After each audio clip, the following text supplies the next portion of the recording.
O mesmo Jesus que lá nos evangelhos falava, deu a grande comissão e falou para todos irem, deu a comissão para eles, falou assim, juntou 72 e falou assim, vão e anunciem que eu estou chegando. Agora, a obra estava completa de alguma forma, mas ele fala, não vão, esperem para ir, esperem para fazer essa obra, porque vai acontecer algo ainda alguma coisa vai acontecer.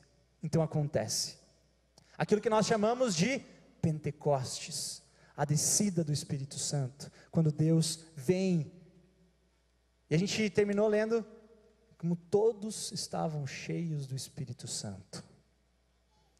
E eu quero nessa noite olhar para esse texto, e olhar para esse acontecimento, para esse episódio bíblico, e olhar para 3 coisas que aconteceram, e aprender de Deus algo para as nossas vidas, e que hoje possa ser marcado como um dia que algo diferente aconteceu, que algo queimou no nosso coração, e que nós não sejamos iguais, assim como esses homens não foram. Amém? Amém? Obrigado, preciso dessa interação, lembra?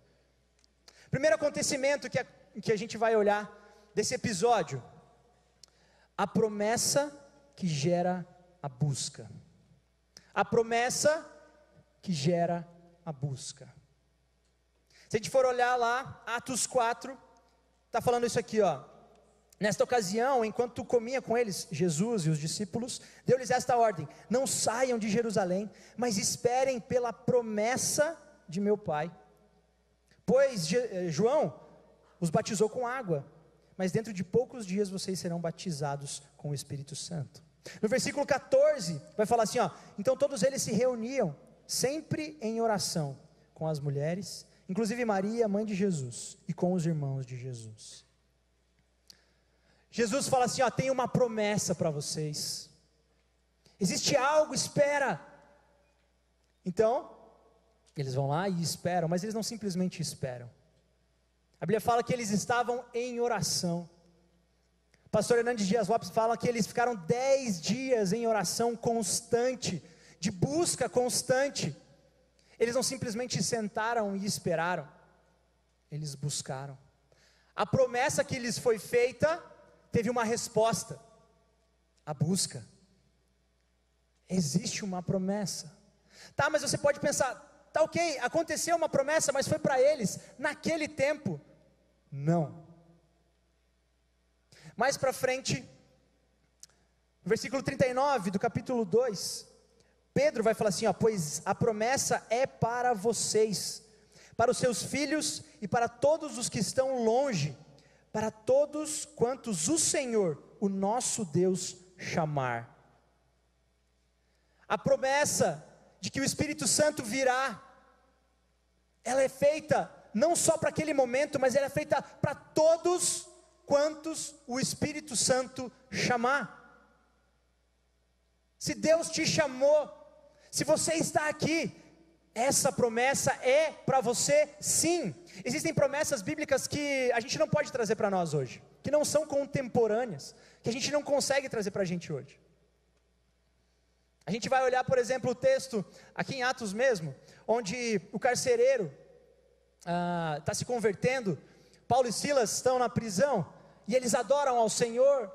Então eles estão ali, e aí as correntes se quebram e todos podem fugir, e o carcereiro está a ponto de se matar. E aí eles falam: tu e tua casa servirão ao Senhor.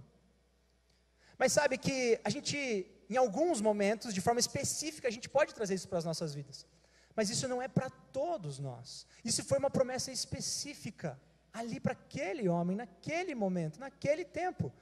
Deus pode ministrar isso no seu coração e dar essa promessa específica para você, mas a gente não pode trazer isso para nós. Já essa promessa é uma promessa contemporânea, e a todos quantos Deus chamar. Logo, essa promessa é para mim e para você. Deus tem algo para fazer no nosso meio. Deus está falando: eu vou vir com o meu Espírito Santo. Existe uma plenitude de Deus que a gente pode aproveitar.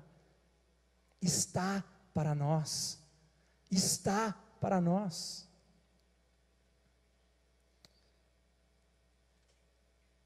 Acontece que nós temos a promessa, mas essa promessa tem que gerar busca. Da mesma forma como os discípulos ouviram isso de Jesus, como a última coisa que ele falou, e foram orar. Por 10 dias foram orar, foram buscar. A promessa que foi colocada no coração deles gerou busca. Não ficou daquele jeito. Algo diferente aconteceu. Deus tem uma promessa, e se você quer isso, saiba, algo tem que acontecer. Essa promessa tem que gerar algo na minha vida. Busca. Busca. Você pode buscar a Deus de muitas formas, de vários jeitos. Você pode se sentir pleno do Espírito Santo muitas vezes. Mas sabe o que é maravilhoso de Deus? É impossível você se saciar dele. E chegar a um ponto que você falar, eu já busquei o suficiente. Deus, na sua infinita grandeza, Ele sempre tem mais para a gente conhecer dele. A gente sempre tem um motivo para a gente conhecer mais dele. Um dia me fizeram uma pergunta, e eu faço ela para você. O quanto você conhece de Deus? Se você pudesse trazer isso em porcentagem, pensa aí no teu lugar. Quanto você acha que você conhece de Deus? 1%? 2%? 10%? 15%? 30% de Deus? Uau! 50% de Deus? Não sei qual número você deu. Eu só sei que se foi menos de 100, você tem um motivo para buscá-lo. Você tem um motivo para buscar a Deus. O tempo todo, buscar a Deus. Segundo acontecimento que a gente pode observar nesse episódio, o próprio derramamento. Jesus vem e fala, dá a promessa. Aí o povo busca. Então no capítulo 2 acontece o derramamento. Diz assim, ó, Atos 2, do 2 ao 4, de repente veio do céu um som, como de um vento muito forte, um vento de poder, um vento impetuoso, e encheu toda a casa na qual estavam assentados. E viram o que parecia línguas de fogo, que se separaram e pousaram sobre cada um deles, e todos ficaram cheios do Espírito Santo.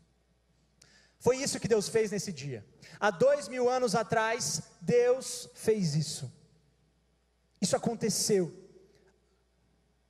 Algo especial de Deus, o Espírito Santo, veio sobre o seu povo, e todos foram cheios do Espírito Santo. Mais uma vez você pode olhar e falar assim, tá, mas isso foi algo que aconteceu lá atrás.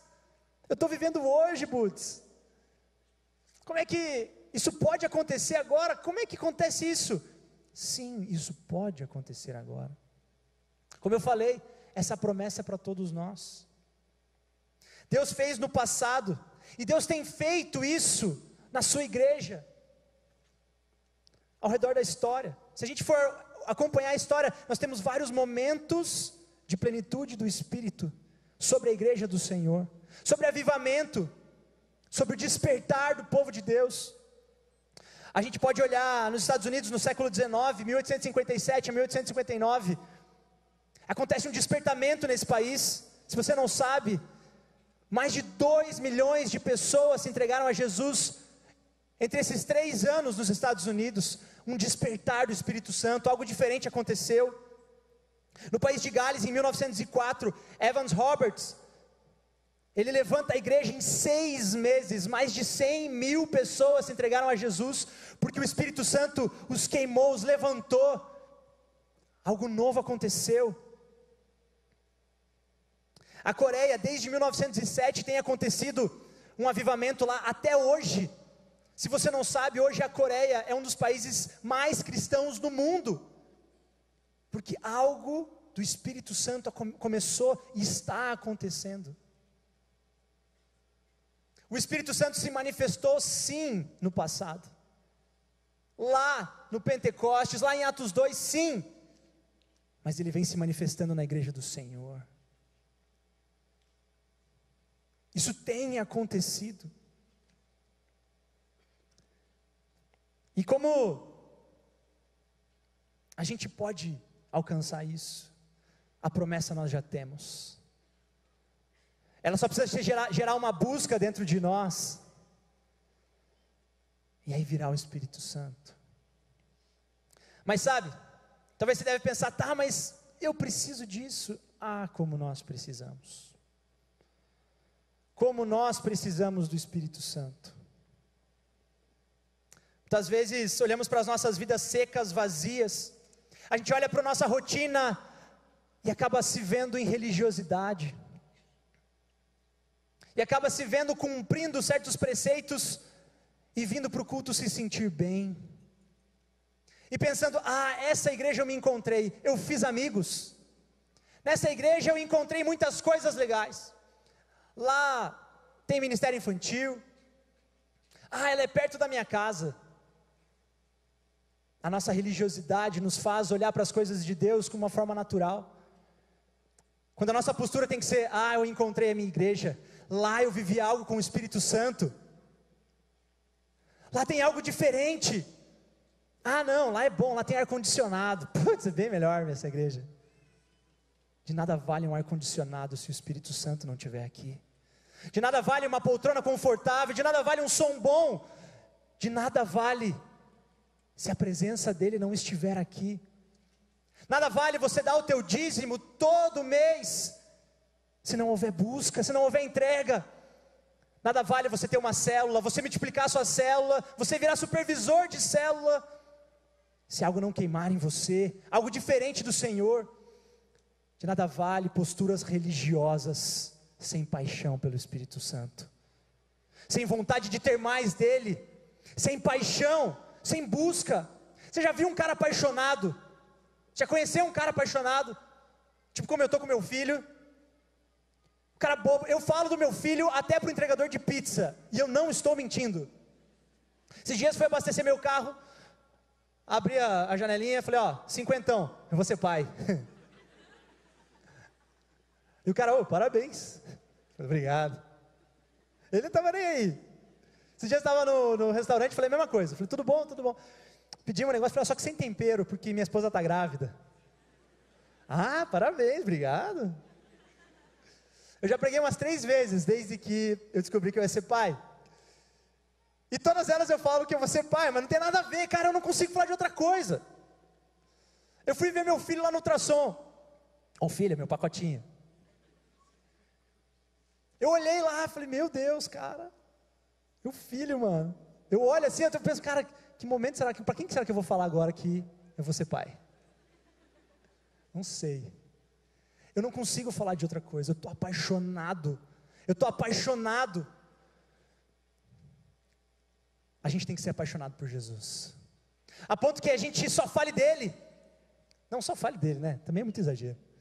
Mas que dentro de nós, você está conversando com o cara e fala assim, cara, quando vai chegar o momento de eu falar para ele que Jesus existe, que ele está vivo, que ele ama ele, que momento que isso vai acontecer? Quando você for abastecer teu carro, você vai pedir lá os 10ão lá de gasolina, e falar, cara, que momento que eu vou falar para esse cara, mano, 10ão de gasolina, e Jesus ama você, e está preocupado com os teus problemas, com o que você está vivendo. A gente tem que estar apaixonado, os nossos olhos têm que brilhar. Cara apaixonado é um saco. Você está lá com o teu amigo assistindo o jogo, do Paraná Clube, claro. Opa, ouvi um É isso aí, mano, é isso aí. Você está lá vendo o jogo do Paraná Clube, Renatinho deitando, Ítalo dando os chapeuzinhos da galera. E aí você comentando do jogo e tal, não sei o que, o cara... você vê o cara tá assim, ó. Aí você, o que você está fazendo, mano? Não, estou falando aqui um negócio. Aí tem um amigo nosso, que a gente está assistindo o jogo, às vezes ele levanta e vai mandar áudio. Ele levanta, não, só um pouquinho, vou mandar um áudio. Meio de lado. Vou nem falar quem é. Tá aqui, hein? Tá aqui. Joguei na roda. Cara apaixonado é muito chato. Não estou falando que a gente precisa ser chato, tá? Estou falando que falta a gente nutrir no nosso coração paixão e amor por Jesus. A Bíblia fala, voltem ao primeiro amor, voltem a ser apaixonados por Jesus, não percam essa paixão. O Espírito Santo está para nós devemos buscar e viver mais dele. Terceiro e último acontecimento que eu quero falar hoje nessa noite, a pregação de Pedro. Se você for mais para frente e seguir lendo esse texto, Pedro, assim que está acontecendo aquilo ali, ele termina e ele se levanta e começa a pregar para a multidão. Pedro se levanta e começa a pregar para a multidão, explicar o que está acontecendo. Ele faz uma pregação, e a Bíblia fala que depois dessa pregação, mais de 3.000 se entregaram a Jesus. 3.000. Quem era Pedro? Pedro era um cara legal. Pedro, ele era um cara empolgado, mas ele era tão empolgado que às vezes ele metia os pés pelas mãos, ele fazia as coisas meio erradas. Uma vez os discípulos estavam no barco, eles estavam lá tranquilos, de repente vem vindo alguém andando sobre as águas, e os caras, é um fantasma. Não, é Jesus. Pedrão olha e fala, é Jesus? Duvido. Jesus, se é você mesmo, deixa eu andar. Ele vai, eu não vou fazer isso, tá? Talvez falte fé. E aí ele vai e anda sobre as águas. E aí ele olha para o vento e começa a afundar e tal, e Jesus segura ele, joga ele de volta no barco e tal. Mas Pedro chega duvidando de Jesus. Esse mesmo Pedro, que quando os guardas vão buscar Jesus, e aí rola aquele momento ali, tal, quem é Jesus e tal, os guardas estão ali, e aí Pedrão, violento do jeito que ele era, tira uma espada, e blau, estava de noite, escuro, ele estava com uma espada e acertou a orelha. Ele era pescador, eu acho que ele mirou no outro lugar, e tal na orelha, arrancou a orelha de Malco. Malco era um dos soldados, e ele faz isso no ímpeto, ele quer defender Jesus, então ele tira a espada e tenta proteger Jesus do jeito que ele acha que está certo, e ele machuca alguém. Quando Jesus para e fala, Pedro, para, sossega, moleque. Imagina o Pedrão guardando a espada, desculpa aí, cara, tá querendo te ajudar. Jesus vem e cura Malco. Jesus tem que fazer uma cura, porque Pedro, ele era muito, eu não sei essas coisas direito, é colérico, talvez? Eu não sei, sanguíneo, sei lá, eu não sei essas coisas, não vou falar o que eu não sei. Pedro é o mesmo que nega Jesus. Jesus fala, Pedro, você vai me negar, 3 vezes antes que o galo cante. E Pedro fala, mas não vou.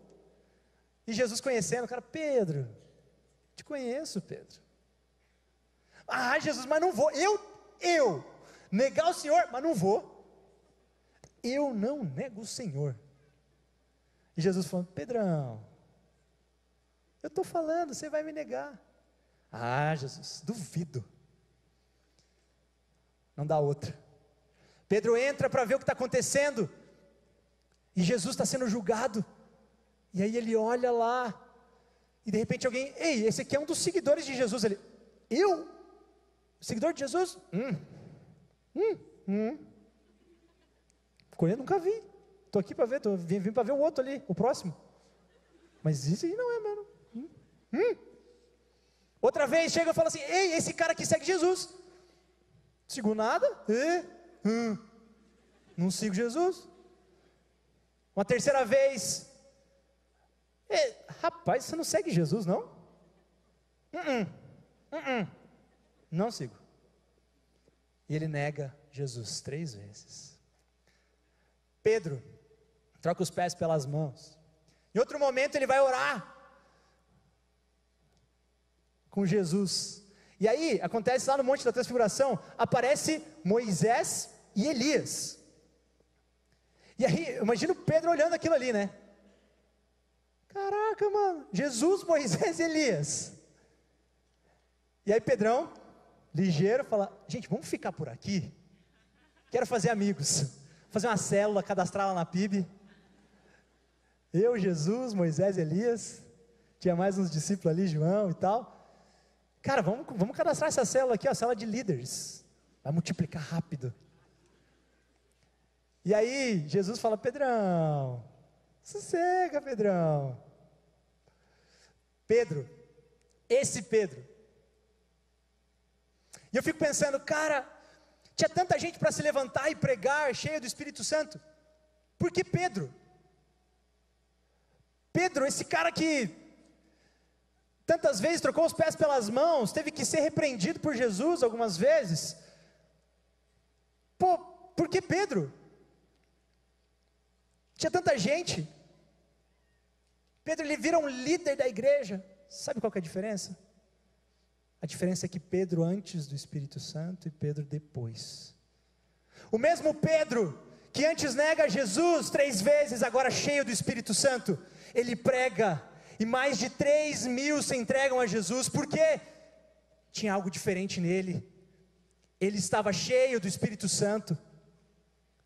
O mesmo Pedro que arranca a orelha de alguém para simplesmente defender Jesus, ele opera o primeiro milagre que Atos conta para a gente. Ele está saindo do templo, indo para um outro templo, encontra um mendigo que é aleijado de nascença, e aquele mendigo olha para eles e vai em direção a eles pedir dinheiro. E aí eles olham assim, e o mendigo achando que ia vir alguma coisa dali, ele fala assim, ó, mano, eu não tenho prata nem ouro, mas tudo que eu tenho eu te dou, em nome de Jesus levanta e anda.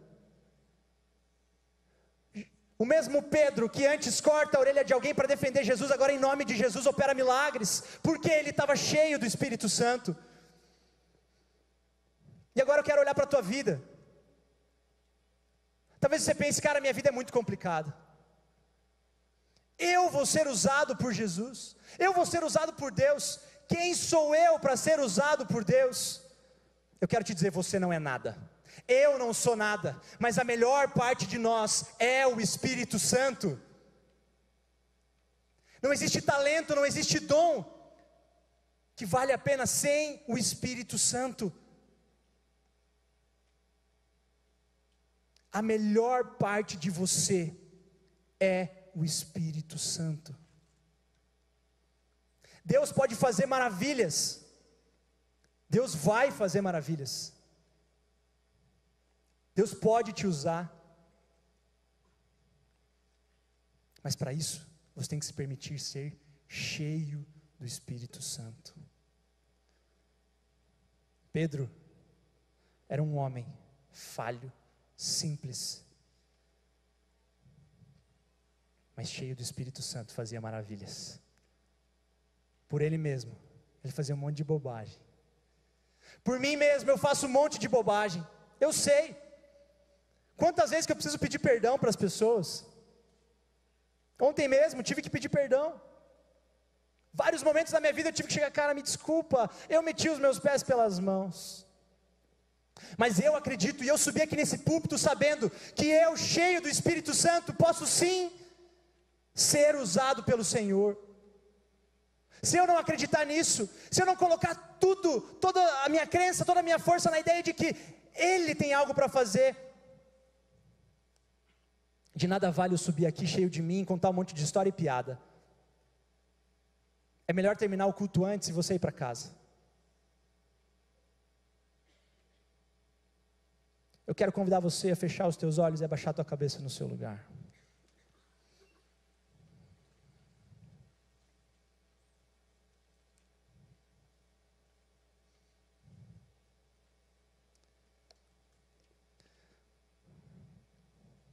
Deus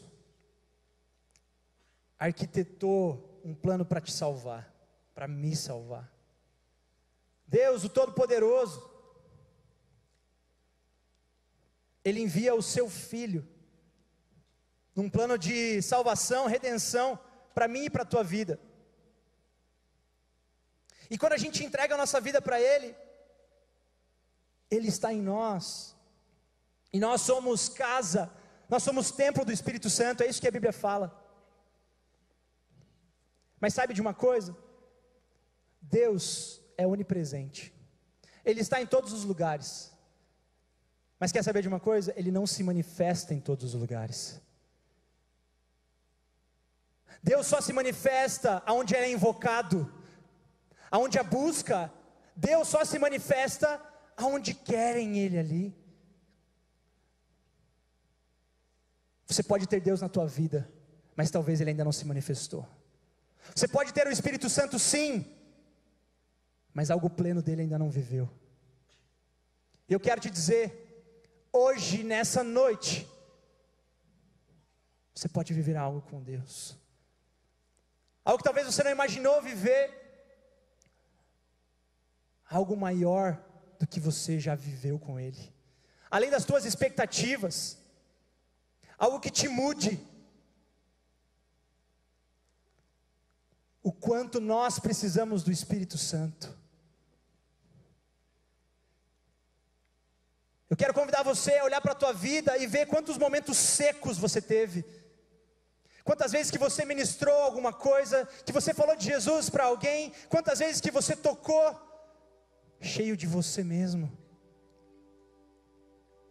Ah, cara, você sem o Espírito Santo não é nada, é vazio. E como a gente leu aqui hoje, Deus tem uma promessa para as nossas vidas. Essa promessa é para nós, é para os dias de hoje. Eu quero te convidar a responder com busca. De todo o seu coração, responder com busca. Então se isso está dentro de você, e você quer falar, Deus, eu quero buscar, eu quero responder a tua promessa com busca. Eu quero ser diferente. Eu quero viver mais o teu Espírito Santo, Jesus. Eu quero queimar, eu quero ser cheio. Eu quero ser tomado pelo Senhor. Se essa é a tua vontade hoje aqui, eu quero convidar você a ficar de pé no teu lugar. Se Deus ministrou isso no teu coração, não perca tempo, se posicione. Independente dos teus sentimentos, venha com os seus pensamentos. Ah, Deus, eu quero mais de Ti. Eu quero algo diferente. Eu quero viver a plenitude do que o Senhor tem para mim.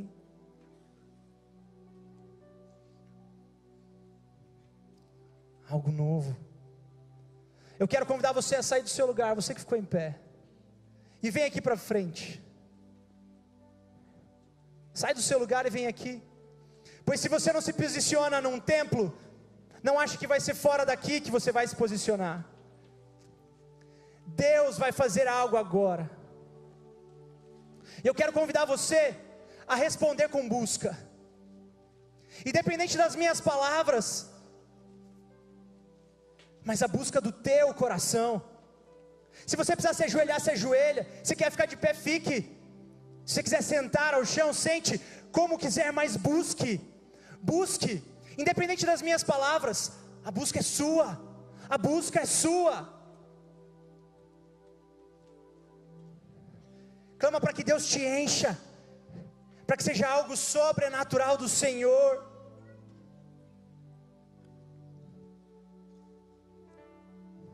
Não espera a música começar a tocar. Não espera eu te conduzir, que o próprio Espírito te conduza. A Bíblia fala que o Senhor não rejeita um coração quebrantado e contrito na presença dEle. Se quebrante. Se quebrante. Fala, Deus, eu quero mais de Ti. Eu quero mais de Ti. Eu quero responder, Deus, ao que o Senhor tem para mim com busca.